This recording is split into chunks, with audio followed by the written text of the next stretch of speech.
ये जो नागरिकता बिल है, इसे नागरिकता हम लोग दे रहे हैं, किसी का छीन नहीं रहे। पूरी बीजेपी पार्टी, पूरी सरकार ये कह रही है, फिर भी आप और आप जैसे सोच वाले हजारों लाखों, मैं कहूँगा उससे भी ज्यादा इसके खिलाफ विरोध कर रहे हैं। आखिर क्यों? देखिए, हमारे प्रधानमंत्री और अमित शाह होम मिनिस्टर बार बार कह रहे हैं कि ये नागरिकता देने वाली कानून है, नागरिकता लेने वाली कानून नहीं है। मगर ये उसी तरह हमारी आंख में धूल झोंक रहे हैं जिस तरह डिमोनेटाइजेशन के साथ टाइम इन्होंने कहा था। देखिए, बहुत आसान है, एनआरसी के खिलाफ हम क्यों है समझना बहुत मुश्किल नहीं है, बहुत आसान है। खाली एक बार आपको लॉजिक लगाना, आप समझ जाएंगे कि एनआरसी के खिलाफ हम लोग क्यों हैं। ये कह रहे नागरिकता देने वाली कानून है, लेने वाली कानून नहीं है। अब आप देखिए, आजाद भारत में पहली बार 70 साल में ऐसा हुआ है कि धर्म के आधार पर नागरिकता दी जा रही है।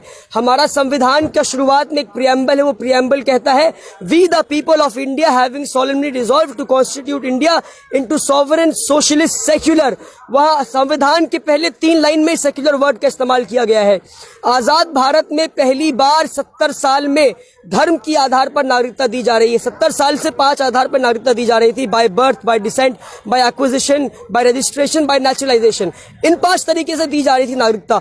आजाद भारत में पहली बार धर्म के आधार पर नागरिकता दी जा रही है। अब आप कहें, आपके सामने से 10 लोग दौड़ करके आ रहे हैं, बचाओ बचाओ, आप 8 लोगों की मदद करेंगे और 2 लोगों की कहेंगे नहीं तुम वापस जाओ, तुम्हारी मदद नहीं करेंगे क्योंकि तुम यहूदी, तुम जूस हो और तुम मुसलमान हो। देखिए, सीए में उन्होंने सिर्फ मुसलमान का नाम नहीं, उन्होंने जूस का नाम भी छोड़ा है, पर मुसलमान मुसलमान चिल्ला रहे हैं ताकि यहां भी पोलराइजेशन हो जाए।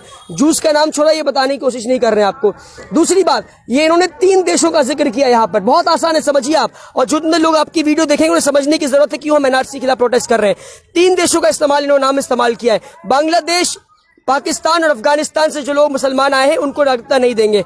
अब आप ये 3 देश वो देखिए, वो ये मुस्लिम मेजोरिटी देश है, तो ये क्या दिखाने की कोशिश कर रहे हैं? हिंदुस्तान में रहने वाले लोगों के दिमाग में एक परसेप्शन बनाने की कोशिश कर रहे हैं कि देखो, जुल्म सिर्फ नॉन मुस्लिम पे होता है और करता कौन है? सिर्फ मुसलमान जुल्म करता है। पर क्या ये सच्चाई है? जी नहीं। सच्चाई क्या है? सच्चाई ये है कि श्रीलंका में जब तमिलियंस पे जुल्म होता है, वो तमिलियन श्रीलंका से भागकर इंडिया आते हैं।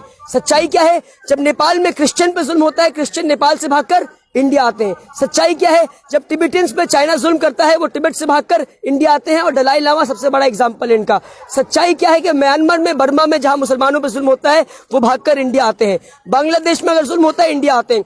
मगर ये नेपाल छोड़कर, श्रीलंका छोड़कर, चाइना छोड़कर, बर्मा, म्यांमार छोड़कर सिर्फ 3 देशों का जिक्र कर रहे हैं जो मुस्लिम मेजोरिटी देश है। तो ये क्या बताना चाह रहे हैं? ये बताना चाह रहे हैं कि जुल्म से मुसलमान करता है और पोलराइजेशन करने की कोशिश कर रहे हैं इस मुल्क में। तीसरा बात आपको समझना है, वो ये है कि इन्होंने एक डेट मेंशन किया है कि 31 दिसंबर 2014 से पहले जो भी इस मुल्क में आया है उसको नागरिकता दे दी जाएगी, सिवाय मुसलमान और यहूदी यानी जूस के। अभी 31 दिसंबर 2014 के पहले का आपको लॉजिक क्या है? मोदी जी, मैं पूछूंगा अमित शाह, 31 दिसंबर 2014 के पीछे का लॉजिक क्या है? कोई लॉजिक नहीं है, ये एक आर्बिट्री डेट है। लॉजिक क्या है? यानी कि आप क्या बताना चाह रहे हैं कि 2014 में आपकी सरकार बनने के बाद जुल्म रुक गया इन देशों में, या 31 दिसंबर 2014 के बाद जुल्म ही नहीं होगा इन लोगों पे? तो ये क्या डेट के पीछे का लॉजिक क्या है? तो इस आर्बिट्रीनेस के खिलाफ हमारा प्रोटेस्ट है। अब आप आखिरी बात जो मैं कह रहा हूं, एनआरसी के खिलाफ आपको समझना है कि हम एनआरसी के खिलाफ प्रोटेस्ट क्यों कर रहे हैं।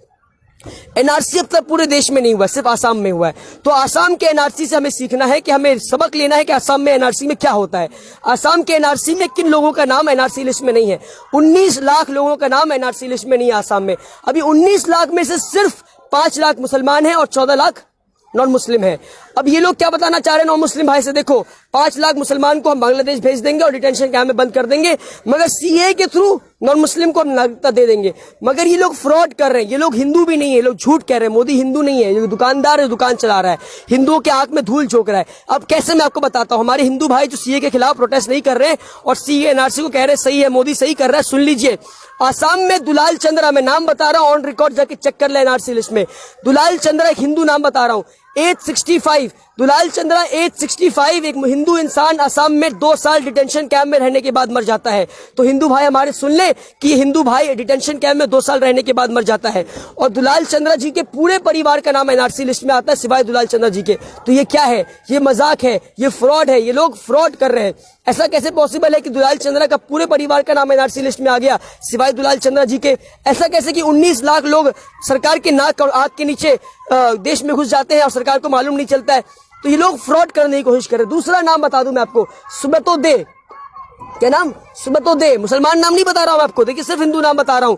सिर्फ सुब्रतो दे, एज 35, जाके रिकॉर्ड चेक कर ले। ये 1 साल डिटेंशन कैंप में रहने के बाद मर जाते हैं।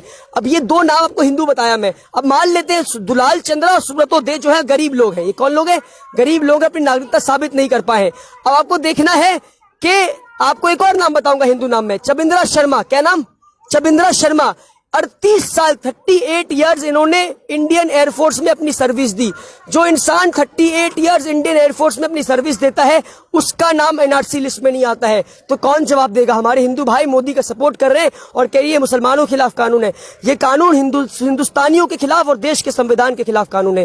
ये काला कानून है। चबिंद्रा शर्मा अगर एक पढ़ा लिखा इंसान 38 साल देश की एयरफोर्स में सेवा करने के बाद उसका नाम एनआरसी लिस्ट में नहीं आता, गरीब इंसान का कैसे आएगा? मोहम्मद सनाउल्लाह, अब मैं मुसलमान का नाम बता रहा हूं, मोहम्मद सनाउल्लाह, जो करगिल वॉर में एक मुसलमान पाकिस्तानियों के खिलाफ अपनी जान की बाजी लगा देता है, उसका नाम एनआरसी लिस्ट में नहीं आता है। तो कौन जवाब देगा? एक फौजी का नाम जो देश के लिए अपनी जान की बाजी लगा देता है, उसका नाम अगर एनआरसी लिस्ट में नहीं आता तो गरीब इंसान का नाम एनआरसी लिस्ट में कैसे आएगा? फखरुद्दीन अली, जो देश के 5वें प्रेसिडेंट रहे, 5वें प्रेसिडेंट, वाइस प्रेसिडेंट रहे, जो देश के 5वें प्रेसिडेंट रहे, उनका नाम, वाइस प्रेसिडेंट रहे, उनके परिवार का नाम अगर एनआरसी लिस्ट में नहीं आता तो गरीब इंसान का नाम कैसे आएगा? सैयदा तैमूर, अब हंसने वाली बात है, जो आसाम की सीएम रह चुकी सैयदा तैमूर, जाके रिकॉर्ड चेक कर ले, उनका नाम एनआरसी लिस्ट में नहीं आता। जो एक स्टेट का मुख्यमंत्री सीएम रह चुका है, उस मुख्यमंत्री का नाम, एक्स सीएम का नाम एनआरसी लिस्ट में नहीं आता, तो गरीब आदमी का नाम एनआरसी लिस्ट में कैसे आएगा? ये मोदी किसे बेवकूफ बनाना चाह रहा है? मैं सवाल पूछना है। इस मुल्क में 30% लोग ऐसे हैं, 30% लोग ऐसे हैं जो पर डे, प्रतिदिन 36 रुपीस कमाते हैं, सिर्फ 36 रुपए पर डे कमाते हैं। ये 30% लोग, गरीब लोग, कैसे साबित करेंगे हम इस मुल्क के नागरिक हैं? तो ये लोग फ्रॉड कर रहे हैं। 19 लाख लोग इसी देश के नागरिक हैं, मगर वो गरीबी की वजह से अपनी नागरिकता साबित नहीं कर पाए। अब देखिए अमित शाह क्या कहता है। अमित शाह कहता है कि Aadhaar card, voter ID card, passport और पैन कार्ड और बर्थ सर्टिफिकेट इस मुल्क की नागरिकता का सबूत नहीं। तो भैया आप में से जितने लोग यहाँ मौजूद है बता दें कि इसके अलावा आपके पास बचा क्या? ये ऑन रिकॉर्ड जाके चेक कर ले। अमित शाह ने टाइम्स नाउ के अपनी न्यूज में, टाइम्स नाउ के इंटरव्यू में अमित शाह ने कहा है इस बात को। और देखिए आधार कार्ड, वोटर आईडी कार्ड, जिस वोटर आईडी कार्ड का इस्तेमाल करके लोगों ने आपको वोट दिया, सत्ता में पहुंचाया, उस वोटर आईडी कार्ड को दिखाने के बाद हम नागरिकता साबित नहीं कर पाएंगे। जब हम अमेरिका जाते हैं तो पासपोर्ट दिखाते हैं, और पासपोर्ट दिखाने पे लोग कहते हैं कि अच्छा, हमारा पासपोर्ट देख के बोलते हैं कि ये हिंदुस्तान से आया। कहां से आया? हिंदुस्तान से। मगर आज शर्म की बात है, हमारे ही देश में हमारा पासपोर्ट देख के बोलेंगे तुम हिंदुस्तान से नहीं आए हो। हमारे देश में, मगर अमेरिका हमारे पासपोर्ट देख के कहेंगे तुम इस मुल्क से आए हो। हमारे देश में हमारा पासपोर्ट देख के कहेंगे तुम इस मुल्क से नहीं आए हो। Article 326 of the Indian constitution कहता है कि सिर्फ वो इंसान वोट दे सकता है जो इस मुल्क का नागरिक है, यानी जिसके पास वोटर आईडी कार्ड है वो इस मुल्क का नागरिक है, और वोटर आईडी कार्ड इस मुल्क की नागरिकता का सबूत होना चाहिए। आर्टिकल 26 का वायलेशन कर रहे हैं ये लोग। तो हम आप लोग समझे, एनआरसी लिस्ट में आपको बता दिया मैंने किन का नाम नहीं है। दुलाल चंद्रा, सुब्रतो दे, चबिंद्रा शर्मा और असम की एक्स सीएम सनाउल्लाह खान, इनका नाम नहीं है। तो गरीब लोग कैसे साबित करेंगे? मोदी फ्रॉड कर रहा है, मोदी फ्रॉड कर रहा है। हमें समझना है इस बात को। मोदी जी कह रहे हैं जो सीए खिलाफ है वो देश के खिलाफ है, इस पर आपकी क्या राय है? मैं हंसता हूँ इस बात पे। मोदी क्या कह रहे हैं? जो सीए के खिलाफ है वो इस देश के खिलाफ है। हमें समझना है इस बात को। हमारी लड़ाई मोदी से है, देश से नहीं। देश था, देश है और इंशाअल्लाह देश रहेगा हमेशा के लिए। देखिए, और सरकार सिर्फ 5 साल के लिए आता है। हमारी लड़ाई सरकार से है, देश से नहीं। देश और सरकार में फर्क है। आज मोदी सरकार है, कल कांग्रेस होगा, टीएमसी होगा, समाजवादी सरकार होगा, कोई भी सरकार हो, हमारी लड़ाई इनसे होगी अगर ये देश के संविधान को बदलने की कोशिश करेंगे। और हमारी लड़ाई मोदी से भी नहीं है, सरकार से भी नहीं है। हमारी लड़ाई इनके वजीर आजम और इनके हेड जो हैं, आरएसएस, इनकी जो हेड है बीजेपी, हमारी लड़ाई बीजेपी से भी नहीं है। बीजेपी को जो चला रहा है उससे हमारी लड़ाई आरएसएस से। और ये आरएसएस कौन, हमें समझने की जरूरत है। अब देखिए, आरएसएस को समझने की जरूरत है। आरएसएस इस देश के खिलाफ है, हम इस देश के खिलाफ नहीं। ये वो आरएसएस है जिसने उस महात्मा को मरवा दिया जो देश की आजादी की लड़ाई लड़ रहा था। नाथूराम गोडसे महात्मा गांधी को मार देता है। इसलिए मैं कहता हूं, जय श्री राम बोलने वाले ने हे राम बोलने वाले को मार दिया। महात्मा गांधी के मरते वक्त 2 शब्द बोला, सिर्फ हे राम। महात्मा गांधी असली हिंदू है, नाथूराम गोडसे नहीं। आप समझे इस बात को। अब ये आरएसएस कौन है? 52 इयर्स तक आरएसएस ने अपने हेडक्वार्टर में तिरंगा झंडा नहीं फहराया, 52 इयर्स तक। और हम यहाँ पे देख लीजिए तिरंगा झंडा फहरा रहे हैं, हम भगवा झंडा नहीं फहरा रहे। ये लोग तिरंगा झंडा नहीं फहराए और आज ये हमसे सवाल पूछ रहे हैं, आज ये हमसे सवाल पूछ रहे हैं। गोलवालकर ने अपनी, आज हम संविधान बचाने की लड़ाई लड़ रहे हैं। गोलवालकर अपनी किताब बंच ऑफ थॉट में लिखता है, गोलवालकर जिसको मोदी गुरुजी कहता है, क्या लिखता है गोलवालकर के Indian constitution is a मियर hotchpotch. जो देश के संविधान को हॉचपॉच कह रहा है, मोदी उसे गुरुजी कहता है। तो हमारी लड़ाई उस गोलवालकर से है, गोलवालकर की सोच को हराना है हमें। देखिए मोदी से कहता हूं, मैं चैलेंज देता हूं मोदी को आज कि मोदी एक बार गोलवालकर मुर्दाबाद बोल के दिखा दो, मैं मान लूं। मोदी गोलवालकर को गुरुजी मानता है, मैं कहता हूं मोदी एक बार गोलवालकर मुर्दाबाद बोल के दिखा दो। वो गोलवालकर जो देश के संविधान को हौच-पौच कहा, मोदी गोलवालकर मुर्दाबाद नहीं बोल सकता। मोदी गोलवालकर मुर्दाबाद जिस दिन बोल दिया मोदी गोलवालकर मुर्दाबाद, उस दिन आरएसएस मोदी को हटाकर किसी और को बैठा देगा। तो हमारी लड़ाई आरएसएस से है। अभी आप देखें आसिफा का रेप होता है कश्मीर में और लोग रेपिस्ट के फेवर में प्रोटेस्ट निकालते हैं। मैं हैरान हो जाता हूं देख करके कैसे लोग हैं जो रेपिस्ट के फेवर में प्रोटेस्ट निकाल रहे हैं। तो आप देखिए ये लोग सावरकर को फॉलो कर रहे हैं।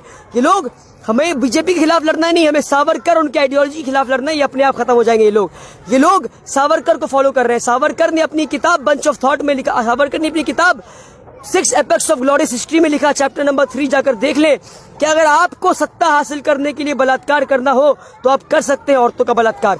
और ये लोग औरतों के बलात्कार करने को सपोर्ट कर रहे हैं। ये लोग सावरकर को फॉलो कर रहे हैं। गोलवालकर अभी देखिए डिटेंशन कैंप बना रहे हैं ये लोग। तो ये आइडिया आता कहां से इन लोगों के पास डिटेंशन कैंप बनाने का?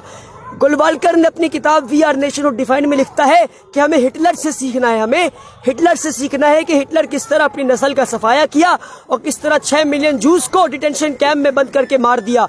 तो ये लोग हिटलर को फॉलो कर रहे हैं और ये लोग गोलवालकर और सावरकर को फॉलो कर रहे हैं। वही गोलवालकर और सावरकर जो हिटलर को फॉलो किया करते थे। इसलिए मैं कहता हूं जो हिटलर की चाल चलेगा वो हिटलर की मौत मरेगा। हमारी लड़ाई मोदी के खिलाफ और आरएसएस के खिलाफ तो है ही, मगर उनके किताब के खिलाफ हमारी लड़ाई है और इनकी सोच के खिलाफ हमारी लड़ाई है। अगर हमने इनकी सोच को बदल दिया, इनकी सोच को मिटा दिया, तो आने वाली नस्लों को इन लोगों को फेस नहीं करना पड़ेगा। बहुत बहुत शुक्रिया।